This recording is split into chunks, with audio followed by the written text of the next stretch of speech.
I want to talk about freedom and democracy and the values that underpin both. Because in Australia, freedom isn't accidental. It's built on principles: freedom of speech, freedom of religion, and the right to disagree. The kind millions of people in Iran have never truly known.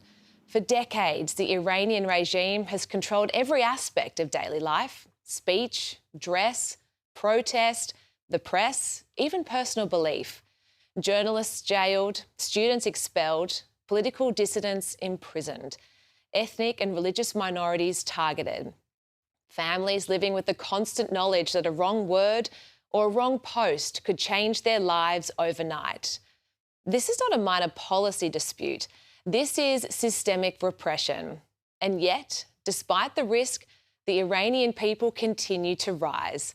Recently, thousands of Iranians have filled the streets around the globe protesting for change.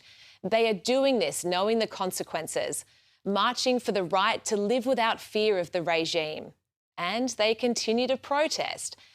But it's not just the protesters. Iranian women have led some of the most extraordinary acts of courage we've seen in modern times, removing their hijabs in public, defying morality police, standing in the streets knowing the price of dissent could be their freedom or their lives.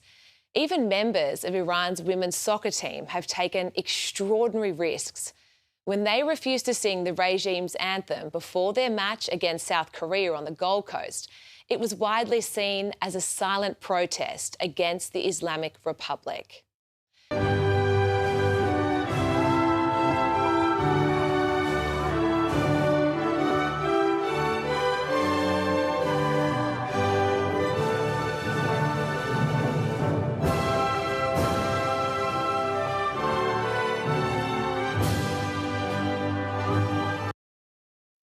And Iranian state television has since labelled those players as wartime traitors.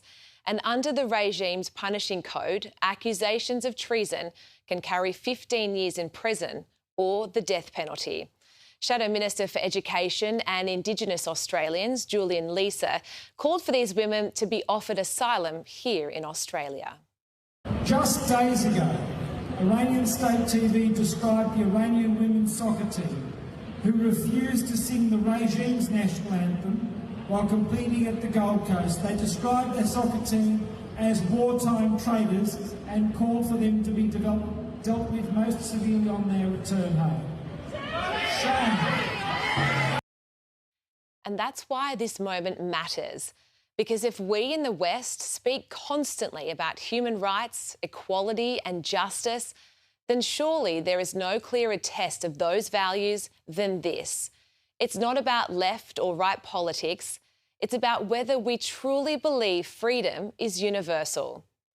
And that's where an uncomfortable question begins to emerge. This is one of the most courageous fights for liberty in our time. Where's the global outcry? Where is the sustained, visible, unapologetic solidarity? Because freedom matters everywhere. And moments like this remind us that it is never guaranteed and it must always be defended. Yet here in Australia, some political voices seem more comfortable condemning military action against the Iranian regime than standing clearly with the Iranian people fighting for their freedom. The Greens Party, for example, have condemned the actions of the United States and Israel, while also turning their criticism on Prime Minister Anthony Albanese over Australia's involvement. This makes Australia obviously, clearly, unambiguously part of an illegal war, part of a war that is breaking down the norms of international law and making the world a less safe place. The Australian government is making Australian defence personnel potentially complicit in not one war crime, but multiple war crimes.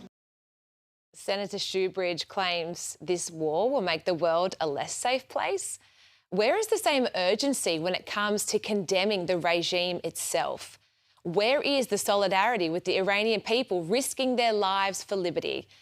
Because this is the moment that tests whether our values are real. And here in Australia, we should not assume democracy is immune. Polling from the Australian National University shows only 43% of Australians aged 18 to 24 believe democracy is always preferable to other systems of government. Even more striking, support for a democracy amongst women is lower than men. And that is a sobering statistic. Shadow Minister for Industry and Sovereign Capability, Andrew Hastie, captured this point well while speaking at the CPAC conference in Western Australia. I also discovered that democracy is a long-term cultural project that cannot be easily exported, but it can be easily destroyed. And it's because democracy is more fragile than we think. And while protesters in Tehran risk prison for demanding liberty, here in Australia, we have seen something deeply confronting.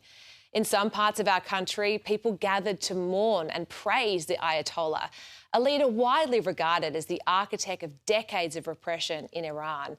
The regime has funded militant groups across the region, violently suppressing its own citizens and exporting instability beyond its borders, including the attack on Melbourne's Adass Israel synagogue. This regime enforces harsh repression against women and members of the LGBT community. These are actions that stand in clear violation of international law and basic human rights. So if public memorials are being held for this regime leader, Australians are entitled to ask difficult questions, not about religion, not about ethnicity, but about values. Assistant Minister for Home Affairs, Matt Thistlethwaite, was asked on Sky News this morning whether the government would offer support to the Iranian soccer players. Well, any sporting team or member of a sporting team gets no preferential treatment in terms of visas coming to Australia. They must meet all of the conditions. And yet, I can't help but draw a comparison that at the same time, the minister can be so blunt with his views on the Iranian soccer team, while also being in a government that's so deceptive and non-transparent about the ISIS brides, women who left our shores to support a terrorist regime, exactly the kind of people that Iranians are trying to break away from. Which brings us to the broader question. Where are the movements that fill Western streets every other weekend for causes like the pro-Palestinian movement? How is this not the defining fight of our time? Because freedom, it's not left-wing, it's not right-wing, it's not fashionable, it's fundamental. And if we truly believe in freedom, then we must defend it everywhere. And that means holding our leaders to account and demanding that they stand clearly for the values as a nation we claim to represent.